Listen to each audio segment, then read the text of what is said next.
Abran sus Biblias en el libro de Gálatas, capítulo 1. Gálatas, capítulo 1. Y vamos a leer a partir del versículo 11 hasta el versículo 24. Pero primero vamos a orar. Señor, quiero darte gracias, Señor, este día porque tú nos permites venir, nos permites abrir tu palabra y nos permites, Señor, escuchar de ti. Y te pedimos, Señor, que por medio de la historia del apóstol Pablo nos muestres lo que es tu gracia. Y nos enseñes, Señor, por qué tu gracia es tan importante, Señor, para el Evangelio. Que podamos siempre interpretar el Evangelio a la luz de tu gracia y nunca sin tu gracia, sin referencia a tu gracia. Que todo lo que hagamos, veamos, recibamos esté fundamentado en un entendimiento, Señor, de que todo es por tu gracia. Permíteme servir a mis hermanos y a los que me escuchan, Señor, trayendo esta revelación, Señor, a luz, trayendo esta verdad a través de las palabras que vamos a leer el día de hoy. Y te pido, Señor mío, que me ayudes a comunicarlo fielmente. No, Señor, fuera de tu amor, no sé si haya una verdad tan fundamental, Señor, como lo que produce tu amor, que es tu gracia. Padre, entonces ayúdanos como iglesia a recibirlo, ayúdame a mí a comunicarlo. En el nombre de Jesús te lo pido. Amén. Bien, este mensaje, que sería el tercero de esta serie de Gálatas, le he denominado Entendiendo el Evangelio de la Gracia. Entendiendo el Evangelio de la Gracia. Y miren, este es un tema que está, como dicen los americanos, muy cerca de mi corazón. Cuando el Señor me salvó hace 45 años,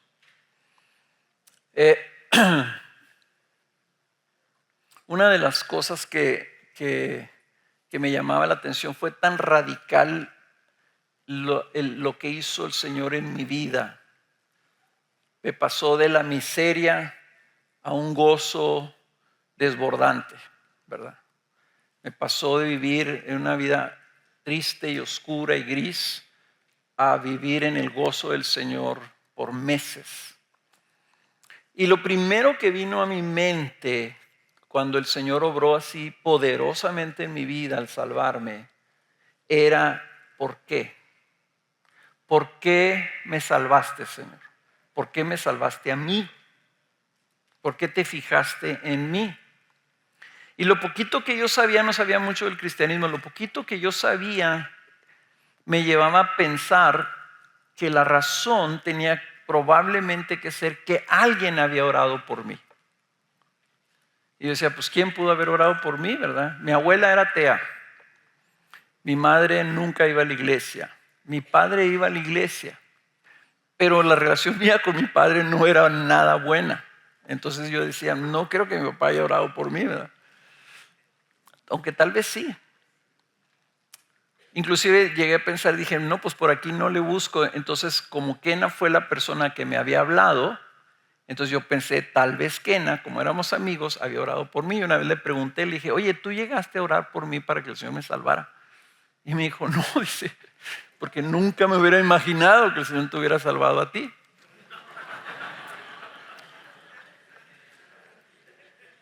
Y así por muchos años estuve yo siempre con esa duda. Había leído yo la Biblia en los primeros 2-3 años de mi vida varias veces. Nunca había entendido bien la razón de la salvación.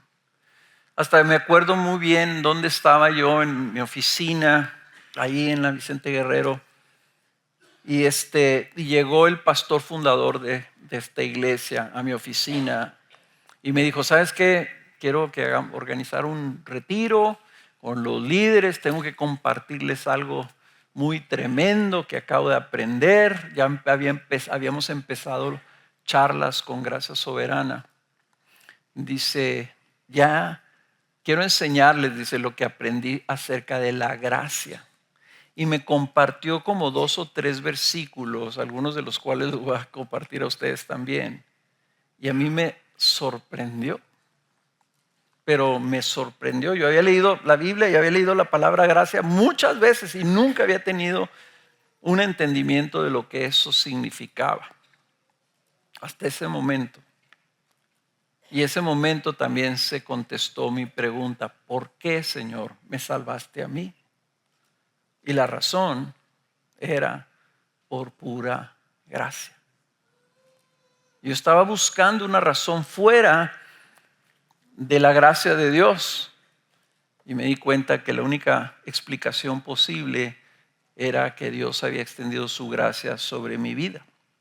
Eso cambió mi vida para siempre.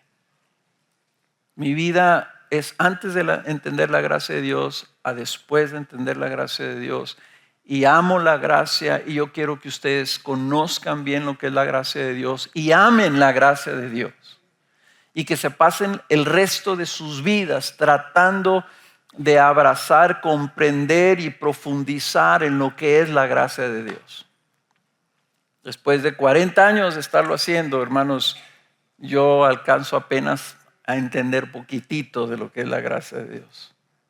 Pero eso es suficiente para maravillarme siempre, vivir asombrado siempre y vivir viendo la gracia de Dios manifestada en mi vida continuamente.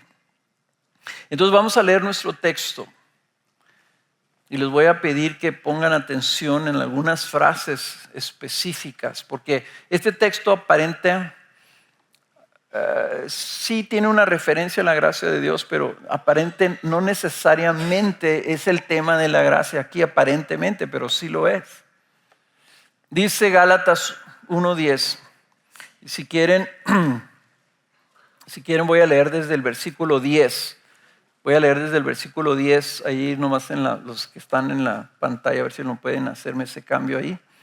Dice el versículo 10, porque busco ahora el favor de los hombres o el de Dios. Noten la palabra favor. Busco ahora el favor de los hombres, quedar bien con los hombres, o busco el favor de Dios. O me esfuerzo por agradar a los hombres. Si yo todavía estuviera tratando de agradar a los hombres, no sería siervo de Cristo. Pues quiero que sepan, hermanos, que el evangelio que fue anunciado por mí no es según el hombre, pues ni lo recibí de hombre, ni me fue enseñado, sino que lo recibí por medio de una revelación de Jesucristo. Porque ustedes han oído acerca de mi antigua manera de vivir en el judaísmo, de cuán desmedidamente perseguía yo a la iglesia de Dios y trataba de destruirla. Yo aventajaba en el judaísmo a muchos de mis compatriotas contemporáneos, mostrando mucho más celo por las tradiciones de mis antepasados. Y aquí es donde entra el evangelio. Pero cuando vean la palabra pero seguida de la palabra Dios, piensen, este es el evangelio. Pero cuando Dios, que me apartó desde el vientre de mi madre y me llamó por su gracia, tuvo a bien revelar a su Hijo en mí para que yo lo anunciara entre los gentiles, no consulté enseguida con carne y sangre, ni subí a Jerusalén a los que eran apóstoles antes que yo, sino que fui a Arabia y regresé otra vez a Damasco. Entonces, 3 años después, subí a Jerusalén para conocer a Pedro y estuve con él 15 días. pero no vi a ninguno otro de los apóstoles, sino a Jacobo, el hermano del Señor. En lo que les escribo, les aseguro delante de Dios que no miento. Después fui a las regiones de Siria y Cilicia, pero todavía no era conocido en persona en las iglesias de Judea que eran en Cristo. Ellos solo oían decir: el que en otro tiempo nos perseguía, ahora predica la fe que en un tiempo quería destruir, y glorificaban a Dios por causa de mí. Esta sección, hermanos, de la Carta de los Gálatas es muy interesante porque Pablo relata su trayecto desde su llamado hasta su apostolado, pero lo hace insistiendo que ese llamado fue por gracia. Se esfuerza en aclarar que no recibió su llamado, su comisión, ni su mensaje de parte de los apóstoles que estaban en Jerusalén. Y parece que él está defendiendo su apostolado, pero yo quiero someterles esto, que Pablo está defendiendo lo particular de su apostolado, lo especial de su apostolado. Pablo, esto es muy, muy importante, porque todo lo que él era, su llamado, su encomienda, su ministerio, su mensaje, toda su vida en Cristo era evidencia de la gracia de Dios en su vida. Ahora, voy a estar mencionando la gracia de Dios y de antemano les voy a decir qué es la gracia. La manera más sencilla y más común de definir la gracia es que es un favor gratuito e inmerecido que Dios le muestra a los pecadores o a las personas que solamente merecen su juicio. Es un favor gratuito e inmerecido. La manera como yo se los he descrito aquí también, que a mí me ayuda siempre a visualizar las cosas, es una de las palabras que se usa en el hebreo para describir la gracia de Dios. Es una palabra que significa que una persona se incline a mostrar favor a alguien que es menor que él. Es menor de su estatus, alguien que se humilla al inclinarse a extender favor a otra persona. Si esa es la gracia, entonces yo quisiera hablar entonces de la gracia en nuestra propia vida para tratar de identificarla correctamente, para verla más claramente. ¿Cómo puedes tú ver la gracia de Dios? Para Pablo y para mí fue muy sencillo. Entiendo la gracia de Dios cuando puedo ver mi propia indignidad, cuando puedo ver que yo no estoy provocando nada, que yo no estaba buscando a Dios.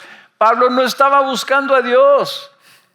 Pablo iba rumbo a Damasco. Abelardo dice que en caballo, pero a lo mejor era una mula o un burro, o a lo mejor iba a pie. Pero iba rumbo a Damasco cuando el Señor se le aparece.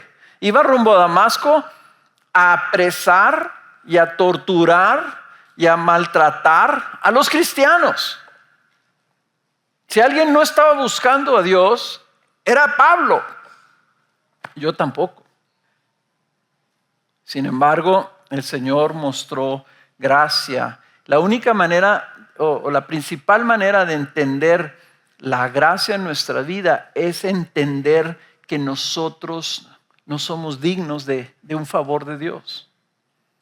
Que no tenemos nada que pueda provocar que Dios extienda su favor sobre nosotros.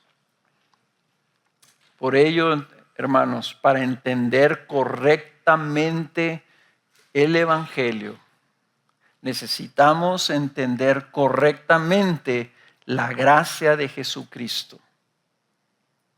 Necesitamos entender correctamente la gracia de Jesucristo para entonces permanecer firmes en el verdadero evangelio. Esta serie se llama Firmes en la Gracia. Y les decía yo ayer a los líderes de la iglesia Creo que la serie debería haber sido firmes en el evangelio de la gracia. Firmes en la gracia, porque si nosotros no entendemos correctamente la gracia de Dios, nuestro evangelio no es el verdadero evangelio, que es lo que estuvo trayendo aquí Cuauhtémoc la semana pasada. Que nosotros dejamos el verdadero evangelio cuando no entendemos lo que es la gracia. Entonces lo que Pablo está haciendo en la carta de los Gálatas, no solamente está defendiendo el hecho de que Cristo vino a morir, a resucitar por ellos, sino que está diciendo que la razón por la que eso sucedió es el fundamento de la total gracia de Dios. Está diciendo que todo lo que tiene que ver con el evangelio tiene un fundamento en la gracia de Dios. Por eso es que me gusta esta expresión que usó Pablo con los ancianos de Éfeso cuando se estaba despidiendo de ellos para describir su ministerio en Hechos 20:24. Dice, pero en ninguna manera estimo mi vida como valiosa para mí mismo, a fin de poder terminar mi carrera y el ministerio que recibí del Señor Jesús. No dice que me gané, sino que recibí del Señor Jesús para dar testimonio solemnemente del evangelio de la gracia de Dios. El evangelio de la gracia de Dios. Entonces, en esta carta, todo el argumento de Pablo es una defensa de ese evangelio, el evangelio de la gracia de Dios. Porque Pablo entendió que el evangelio de la gracia de Dios es el anuncio de que la gracia de Dios, de lo que la gracia de Dios ha hecho por el hombre. El evangelio de la gracia de Dios es el anuncio de lo que Dios en su gracia ha extendido y derramado sobre los hombres, que son indignos e inmerecedores de ese favor. No sé si me explico lo que estoy tratando de comunicarles, ¿verdad? A veces separamos el evangelio de la razón del evangelio, del fundamento del evangelio, de lo que es el evangelio, ¿verdad? Y separamos los hechos del evangelio. Cristo murió por tus pecados y resucitó al tercer día. Ese es el corazón del evangelio.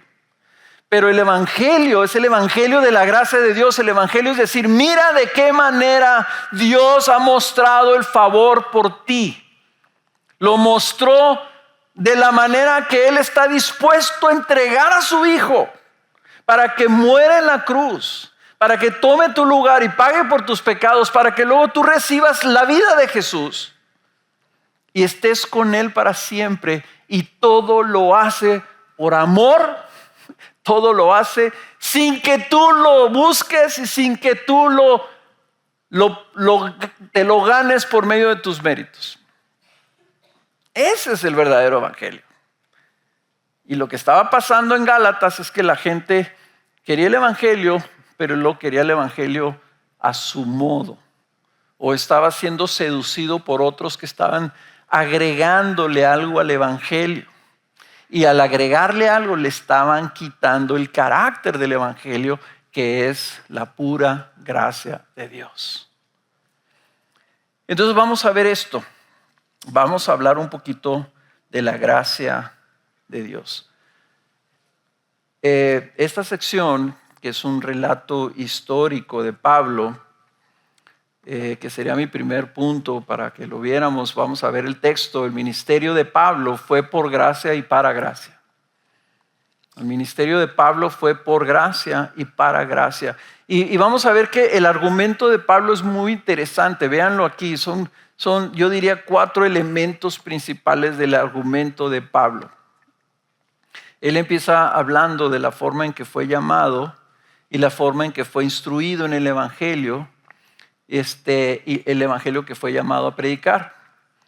Entonces, primer argumento que él hace es que el evangelio no fue según hombre. El evangelio no lo recibió de un hombre. Número 2, el evangelio no lo recibió por mérito propio.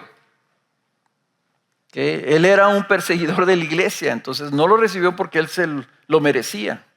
Tercero, su llamado a anunciar el evangelio fue por gracia. O sea, dice que tanta gracia, pues fue pura gracia, porque dice que él fue apartado del vientre de su madre cuando no había hecho ni nada positivo ni nada negativo. Y cuarto, el evangelio que recibió por revelación no fue influenciado por los otros apóstoles. O sea, empezó a predicar sin consultar a los demás apóstoles. Eso viene en el versículo del 16 al 22. Entonces, primero, el evangelio que Pablo recibió no fue según hombre. Y Pablo hace mucho énfasis en esto, especifica que no lo recibió de ningún hombre. Su llamado fue particular. Los otros apóstoles estuvieron con Jesús. Jacobo, el apóstol, hermano de Jesucristo, ¿verdad? Estuvo, o sea, conoció a su hermano. En un principio no caminaba con él, pero después sabemos que se convirtió en uno de los apóstoles y escribió la carta de Santiago. Pero Pablo dice, yo no recibí el evangelio de parte de ningún hombre. Fue un llamado muy particular y el mensaje que se le reveló venía directamente de Jesús en una revelación. ¿Se fijaron en eso? Dice en versículo 12, no lo recibí de hombre, ni me fue enseñado, sino que lo recibí por medio de una revelación de Jesucristo. Entonces a Pablo se le concedió un evangelio por medio del cual nosotros podemos entender más precisamente el significado de la muerte y resurrección de Cristo. Los apóstoles vieron la muerte, vieron la resurrección, pero no necesariamente entendieron por qué. La revelación que viene posterior, que el Espíritu Santo trae a los apóstoles, viene a revelar la razón.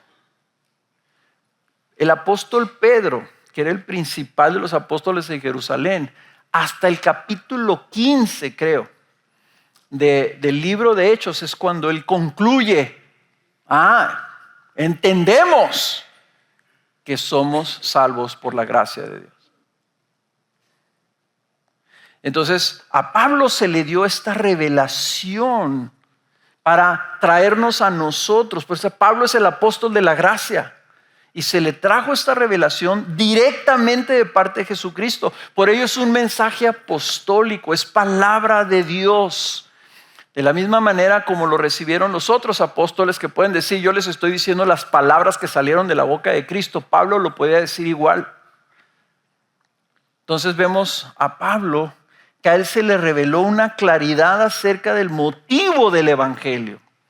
Esto es el evangelio de la gracia de Dios en Cristo Jesús. Así se los dijo a los ancianos de Éfeso. Él así lo define. El evangelio es el evangelio de la gracia de Dios. Ese evangelio de la gracia se hace más notorio cuando vemos que fue llamado a llevarlo a los gentiles. ¿Por qué?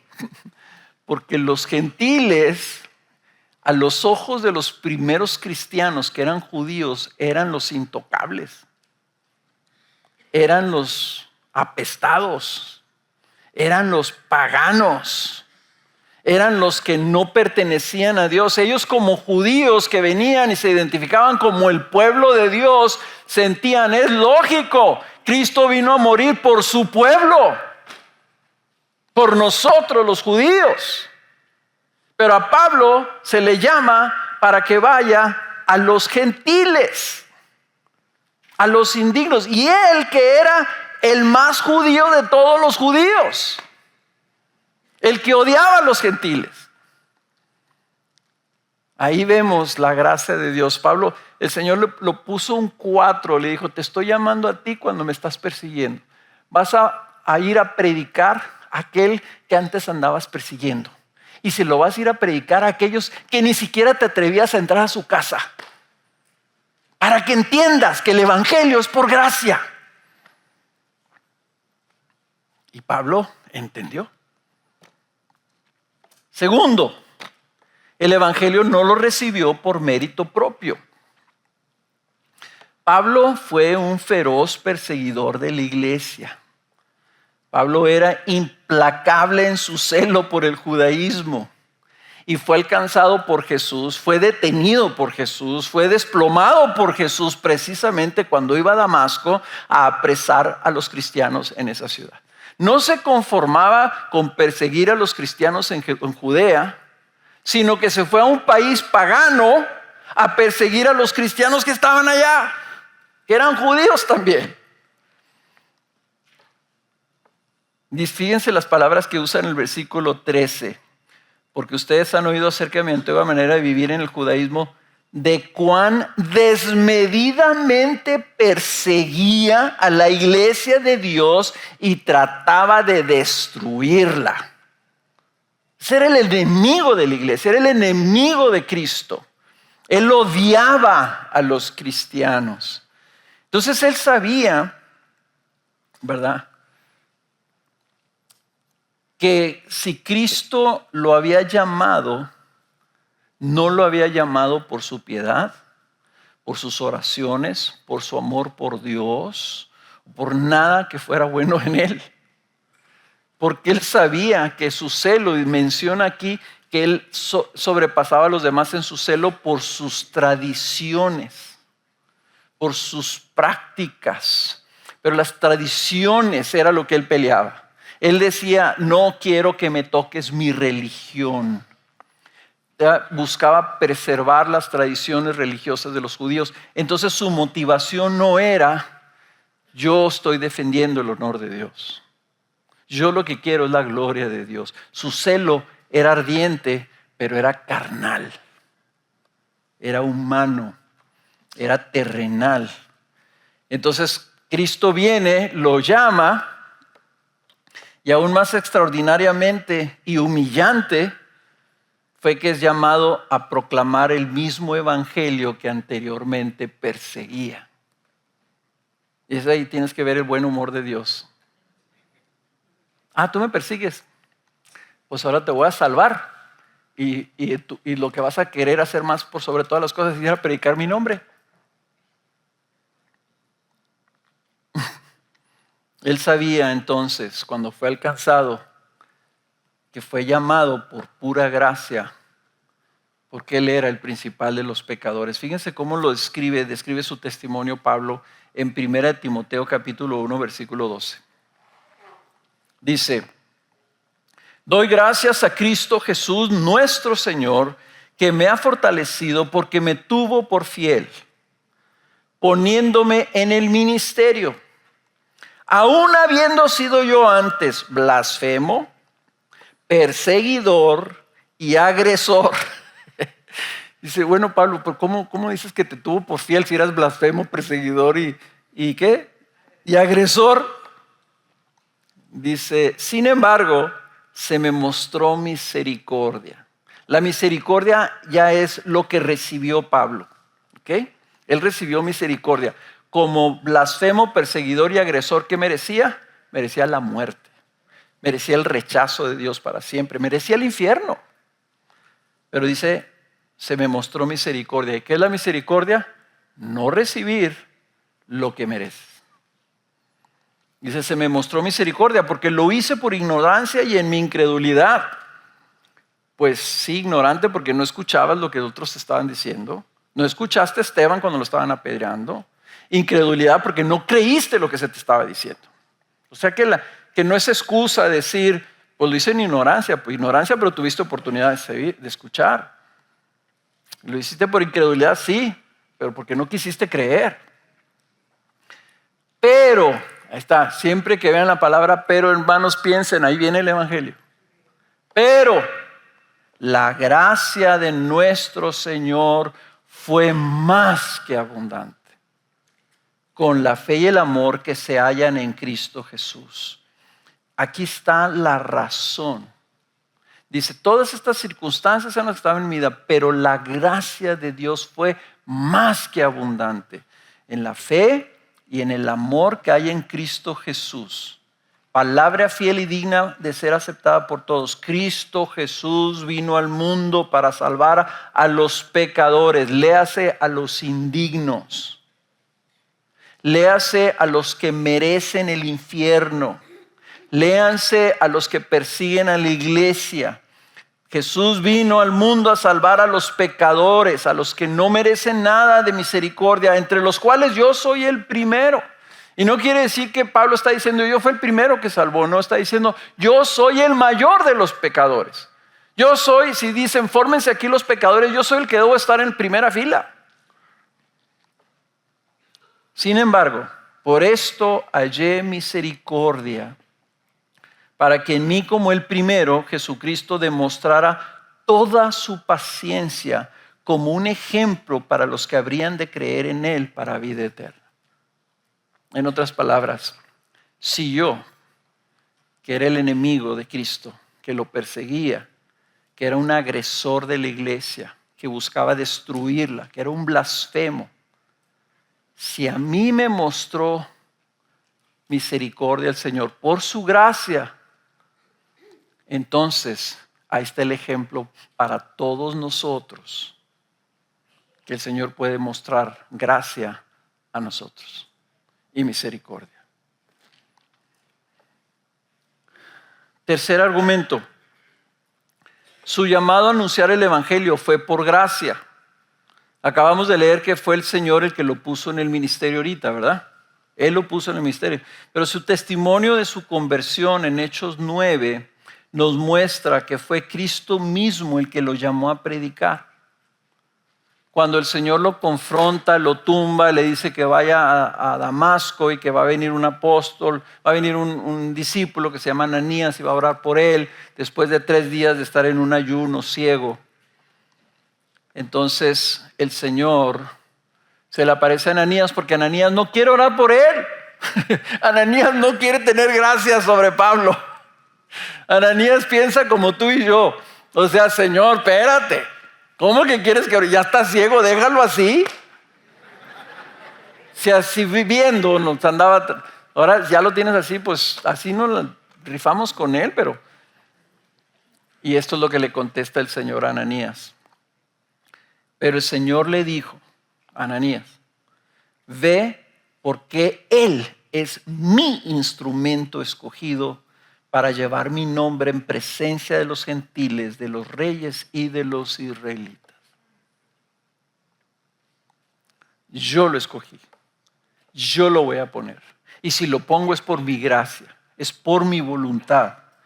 Entonces, lo que vemos es que Cristo mismo, y entendámoslo bien, ¿verdad?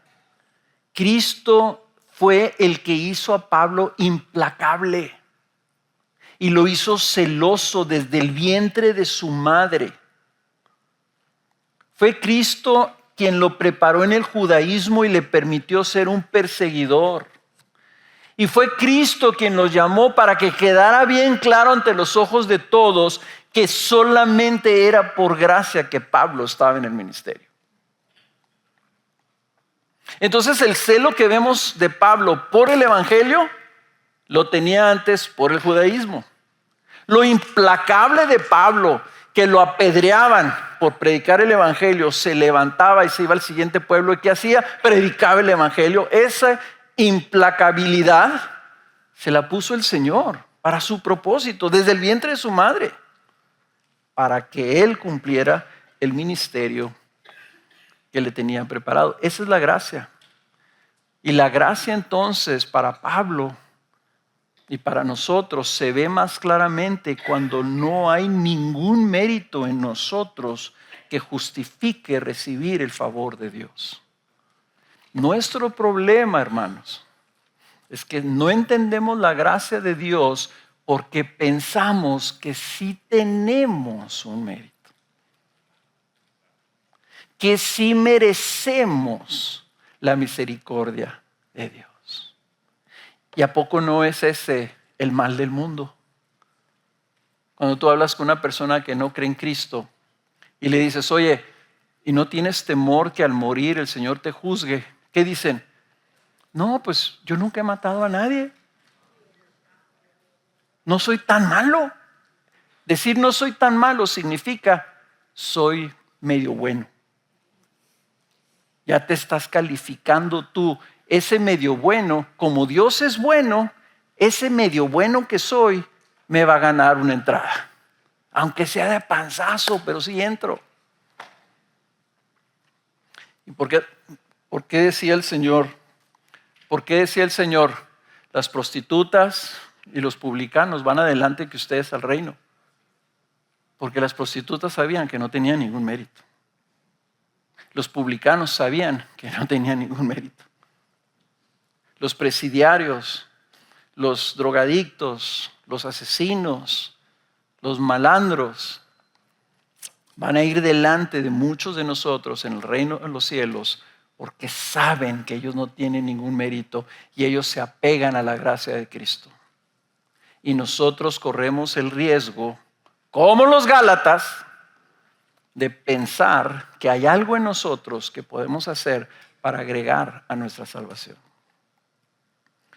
El cuarto argumento es el evangelio que recibió Pablo, lo recibió por revelación, no fue influenciado por los otros apóstoles. Y aquí está curioso, ¿por qué Pablo hace hincapié que cuando empezó su ministerio lo hizo sin consultar a los demás apóstoles? Predicó 3 años sin ir a Jerusalén y sin conocer ningún otro apóstol.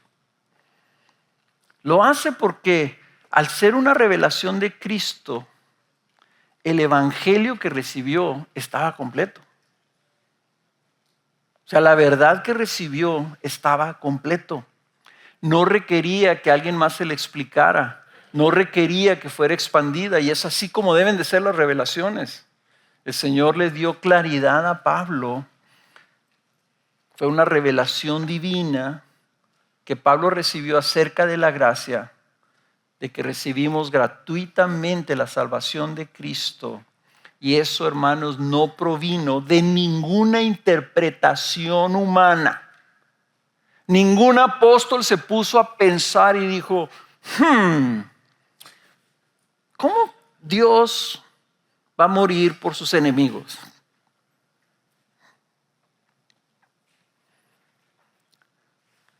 La gracia de Dios, hermanos, no es intuitiva. O sea que no se intuye de manera natural. Va en contra de nuestra naturaleza humana. Nosotros lo natural es pensar que el que la debe, la paga. Y el que recibe algo bueno es porque se lo gana. Eso es lo humano, eso es lo natural, no es intuitiva, no le va a salir a nadie pensar que Dios hizo toda la obra de Cristo Jesús gratis. Y lo hizo para salvar a los que no merecían absolutamente nada, como Pablo y como tú y yo. El pensar que Dios estaría dispuesto a justificar gratuitamente a sus enemigos no es un pensamiento que va a surgir de una mente humana. No se nos va a ocurrir nunca a nosotros algo así. Hay muchos cristianos que aún están batallando para entenderlo y para aceptarlo. Está en la Biblia y hay muchos creyentes que dicen, es que no puede ser así tan bueno. Entonces, el peligro es que alguno aquí aún esté batallando en creer, en aceptar que somos plenamente justificados y aceptados por Dios, al punto de luego ser adoptados como sus hijos y ser declarados coherederos con Cristo, sin que nosotros hayamos contribuido absolutamente nada para merecerlo. Y si tú dices, no puede ser así de bueno, eso es demasiado, eso está difícil de creer. Si eso es así, entonces no importa lo que yo haga. Si tú estás pensando así, me estás entendiendo lo que te estoy diciendo. Porque así es. Y tú puedes decir, pero yo creí. A mí me invitaron a la iglesia y yo acepté ir. Y cuando me dijeron que me tenía que arrepentir, yo me arrepentí. Dejé mis vicios por Cristo. Dejé mi inmoralidad por Cristo. Yo soy fiel. Yo estaba buscando a Dios. Yo leí mi Biblia buscando a Dios. Pero nunca, nada de lo que pudieras haber hecho influyó en la decisión de Dios Padre de entregar a su Hijo para que tomara tu lugar en la cruz. Fue una decisión soberana y fue una decisión por su gracia. Por eso nos llamamos gracia soberana, porque creemos que solamente a Él se le puede acreditar el amor que produjo la gracia que envió a Jesucristo. Y eso es lo que dice la Biblia. ¿Ok? Vean ustedes Efesios capítulo 2, creo que Abelardo lo pudo haber mencionado, Efesios capítulo 2, versículo 4 al 9. Lo voy a volver a leer y probablemente en esta serie de Gálatas lo vamos a leer todos los domingos para ver si se nos pega. Y empieza el Evangelio en el versículo 4, aunque está describiendo el estado pecaminoso del hombre perdido, siguiendo la corriente de este mundo, siguiendo sus propios deseos. Así está el hombre perdido, muerto. Dice, pero Dios, cuando digan, vean, pero Dios significa, Dios no se quedó con los brazos cruzados, Él actuó. Pero Dios, que es rico en misericordia, por causa del gran amor con que nos amó. Esa es la única causa. Por causa del gran amor con que nos amó, aun cuando estábamos muertos en nuestros delitos, nos dio. Y nos dio a pesar de nuestro pecado y de nuestro estado. Nos dio vida juntamente con Cristo. Y lo dice Pablo, el apóstol de la gracia. Hermanos, entiendan, por gracia ustedes han sido salvados. Y con Él nos resucitó, y con Él nos sentó en los lugares celestiales en Cristo Jesús, a fin. ¿Cuál es el propósito de nuestra salvación? No, pues para que nosotros no vayamos al infierno. Dios tiene misericordia de nosotros y quiere que estemos felices por toda la eternidad. ¿Cuál es el fin? ¿Cuál es el propósito de la salvación? A fin de poder mostrar en los siglos venideros, que eso significa por toda la eternidad, por todo el tiempo futuro, de aquí para siempre, poder mostrar las sobreabundantes riquezas de ¿qué? De su gracia, por su bondad para con nosotros en Cristo Jesús. Y repite Pablo, y lo va a repetir hasta el cansancio, porque por gracia ustedes han sido salvados. Por medio de la fe. Y esto no procede de ustedes. Esto no fue algo que generaron ustedes. No salió de ustedes. No fue iniciativa de ustedes. Sino que es don de Dios. Regalo gratuito de Dios. No por obras, para que nadie se gloríe. Nadie se puede jactar de nada delante de Dios. Ahí está la evidencia de que no podemos agregarle nada, ni antes, ni después, ni nunca, de que hemos hecho algo para contribuir a nuestra salvación. La razón lo hizo así para que se mostrara la grandeza, la sobreabundante riqueza de su gracia. Esa es la razón de nuestra salvación. A lo mejor nunca lo habíamos pensado así, ¿verdad? Lo habíamos interpretado en nosotros. Entonces, mi segundo punto, hermanos, es que es necesario que entendamos correctamente lo que es la gracia de Dios. Ya les dije que la gracia, puedes decir, es un favor gratuito e inmerecido.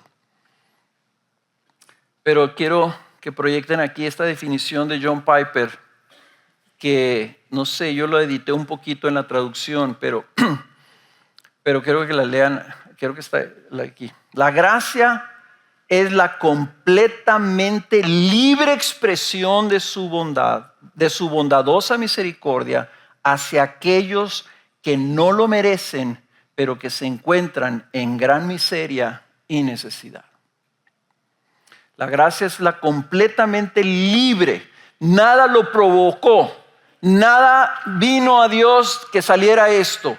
Era algo completamente voluntario. Yo voy a extender misericordia sobre mis enemigos. Es la completamente libre expresión de su bondadosa misericordia. No les voy a dar lo que merecen, les voy a dar lo que no merecen. Hacia aquellos que no lo merecen, pero que se encuentran en gran miseria y necesidad. Y ese favor, esa bondadosa misericordia hacia los pecadores necesitados es parte de su naturaleza, es parte de lo que Dios es.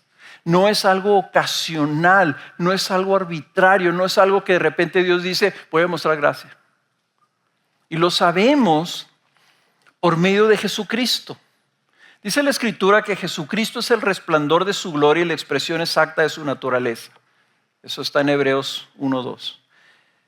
Jesucristo es en quien habita toda la plenitud de Dios, dice Colosenses 1:19. Y en cuyo rostro podemos ver el resplandor del Evangelio y la gloria de Dios, dice 2 Corintios 4, versículo 4 y 6. Entonces, si ese es Jesucristo, fíjense cómo el apóstol Juan lo describe en Juan 1:16 y 17. Dice, pues de su plenitud, o sea, de la plenitud de Jesús, todos hemos recibido, y gracia sobre gracia. Porque la ley fue dada por medio de Moisés, la gracia y la verdad fueron hechas realidad por medio de Jesucristo. ¿Saben qué está diciendo el apóstol Juan? El apóstol Juan está diciendo que Jesús es la encarnación de la verdad. Y él lo dijo, ¿verdad? Yo soy el camino, la verdad y la vida. Jesús es la encarnación de la verdad y la encarnación de la gracia. ¿De qué si Él es la plenitud de Dios, si Él es el que viene a reflejar la gloria de Dios, si Él es el que viene a mostrarnos cómo es Dios, quiere decir, ¿de qué está lleno Dios? ¿De qué está hecho Dios? Dios está hecho de gracia. Y de una gracia que es gracia sobre gracia. Una gracia abundante sobre gracia abundante. Y no diciendo de una manera sarcástica, pero si usted pudieras picar a Dios, lo que le saldría sería gracia. La Biblia describe a nuestro Señor como el Dios de toda gracia en 1 Pedro capítulo 5 y 10. Él es el que da mayor gracia, dice Santiago. Se lo da a los débiles, a los humildes, a los necesitados. Y su trono, el trono de Cristo, es un trono de gracia, donde podemos recurrir constantemente para recibir de ella gracia, recibir gracia de su trono. Dice Hebreos 4:16, por tanto acerquémonos con confianza al trono de la gracia, donde está sentada la gracia encarnada en Cristo Jesús, para que recibamos misericordia, otra vez esa palabra, y hallemos gracia para la ayuda oportuna. Todo lo que recibimos de parte de Dios es por su gracia. Vivimos por la gracia de Dios. Tenemos a Cristo por la gracia de Dios. Estamos rodeados, cubiertos y sostenidos por las diversas manifestaciones de la gracia de Dios. Todo lo que hemos recibido y todo lo que vamos a recibir de parte de nuestro Salvador es, como dice Efesios, para alabanza de la gloria de su gracia y según las riquezas de su gracia que ha hecho abundar para con nosotros. Quiero que también pedirles que proyecten esta otra cita, también de John Piper, hablando de la gracia de Dios, que dice así: la gracia de Dios resume todos los medios divinos, inmerecidos e ilimitados, que Él dispone para nuestra ayuda, soporte y fructificación. Entonces la gracia no es una dispensación inicial, no es algo ocasional. La gracia es una disposición de su naturaleza, es una postura de Dios de ser una provisión eterna de gracia para los suyos. Su gracia entonces empieza con su llamado a la vida eterna, con su amor incomprensible y sacrificial, con su cuidado, su provisión, su sustento, su poder fortalecedor y capacitador, su presencia confortante, su consuelo, su guía, su iluminación, su instrucción, su palabra, su revelación, su corrección, su disciplina, la prueba de nuestra fe, hasta la concesión de sufrir con Él. Pablo llama al sufrimiento una concesión de Dios, entonces un regalo de Dios. Todo lo que va a salir de Él siempre para ti es por medio de su gracia. Es por gracia. Y Pablo así lo entendía y por eso dijo esa frase que todos debemos de saber en 1 Corintios 15:10. Por la gracia de Dios soy lo que soy y su gracia para conmigo no resultó vana. Antes bien he trabajado mucho más que todos ellos, aunque no yo, sino la gracia de Dios en mí. Hay varias razones por las que Pablo considera que la gracia de Dios es tan peligrosa para la iglesia. Y las vamos a estar viendo en esta serie. Pero yo quiero que entendamos la gracia terminando con estos ejemplos sencillos, ilustrándoles por medio de algo que ustedes se pueden identificar. Si yo le doy un regalo a mi nieto y él me pregunta cuál es la razón del por qué se lo estoy dando, ¿qué me dice eso?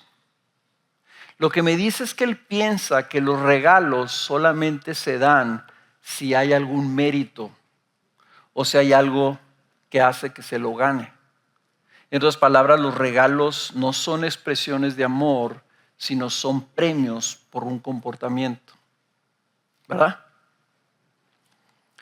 Si, por ejemplo, yo le regalo mi carro a una persona porque esta persona perdió su automóvil y no puede ir al trabajo, pero esa persona se siente tan indigna que mejor guarde el carro y no lo quiere usar para que yo no sienta que él está siendo un aprovechado, abusando de mi generosidad. ¿Qué te dice eso?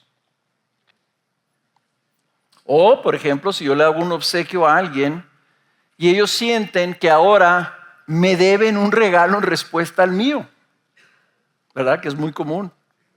Tú recibes un regalo y dices, sí, ahora le tengo que dar un regalo yo.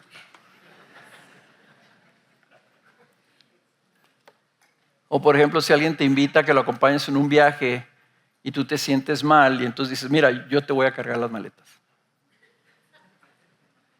O si una persona me ofende,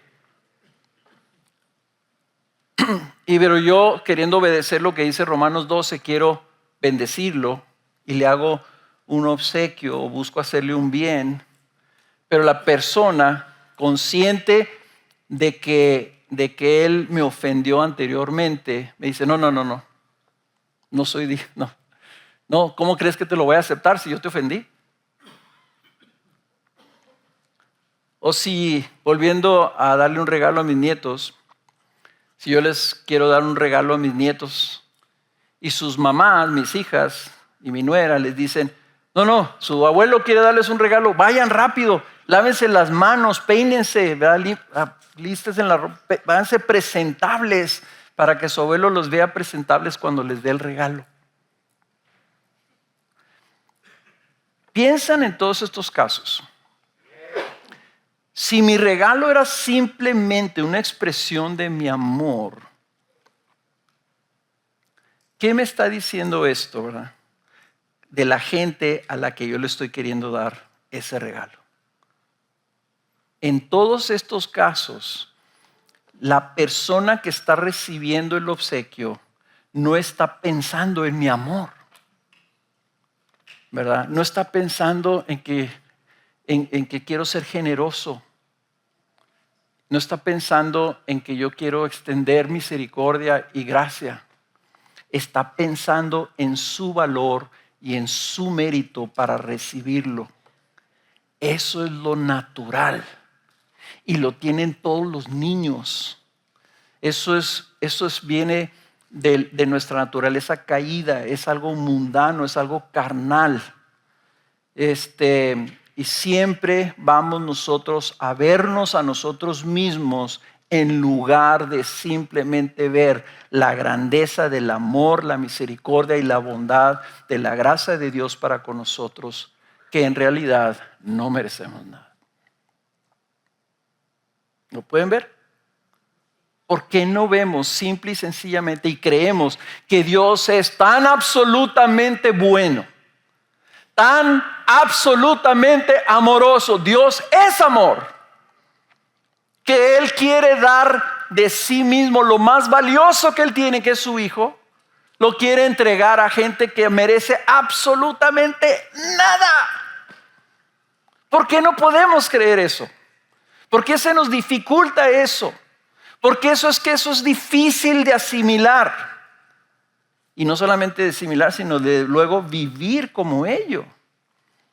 Porque el Evangelio, hermanos, es el anuncio del regalo gratuito e inmerecido de Dios, que es nuestro Señor Jesucristo. Ese es el regalo que hemos recibido.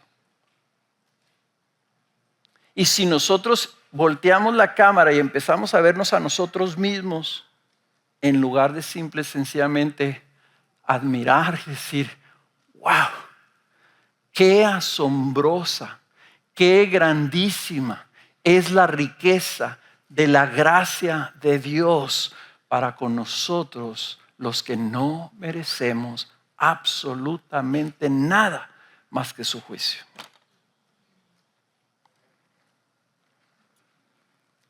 Entonces cuando Cuauhtémoc hablaba de la antigracia, tenemos ese peligro.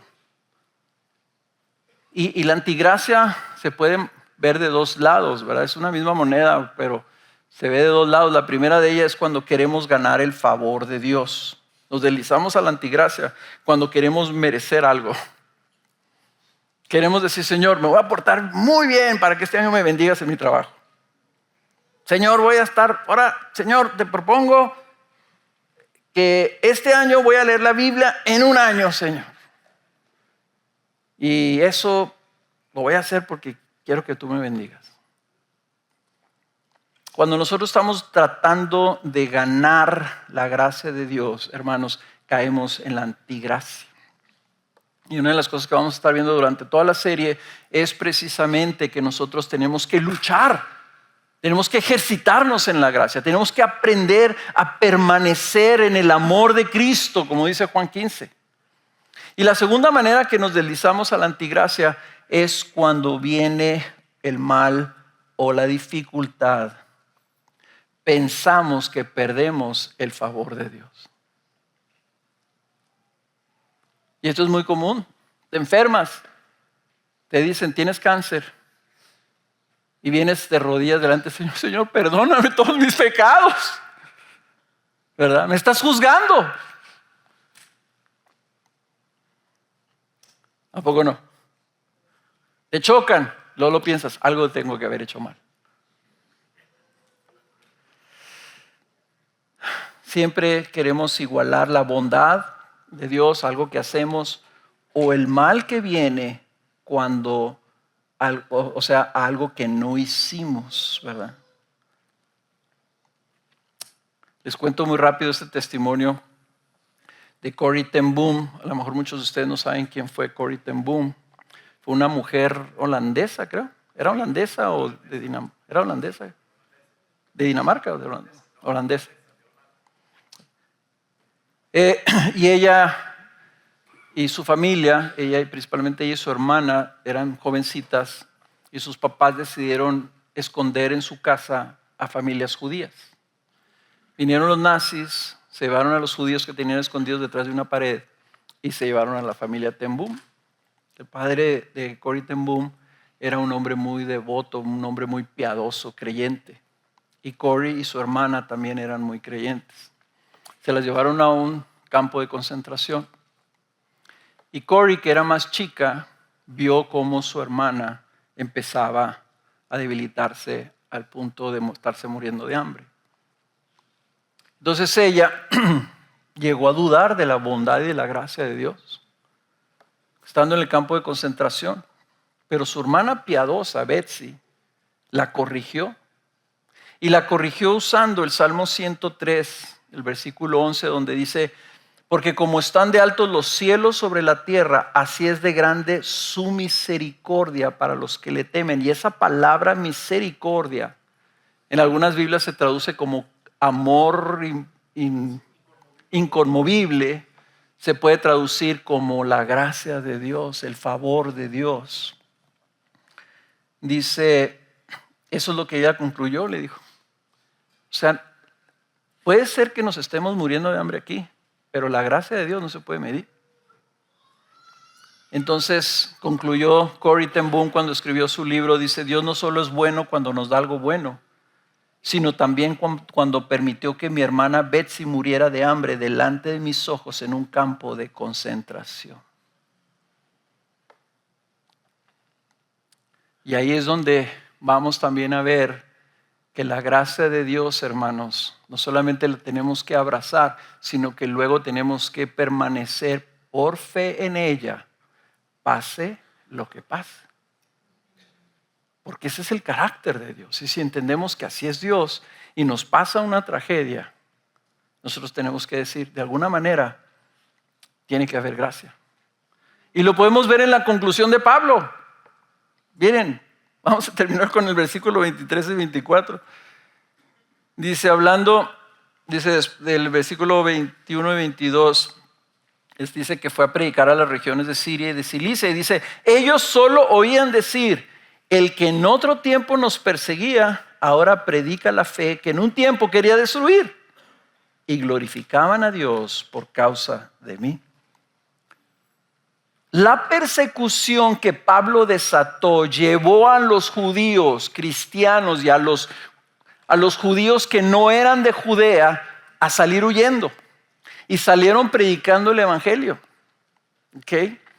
Y se fueron a Antioquía, de Antioquía salió Pablo a predicarle a los Gálatas.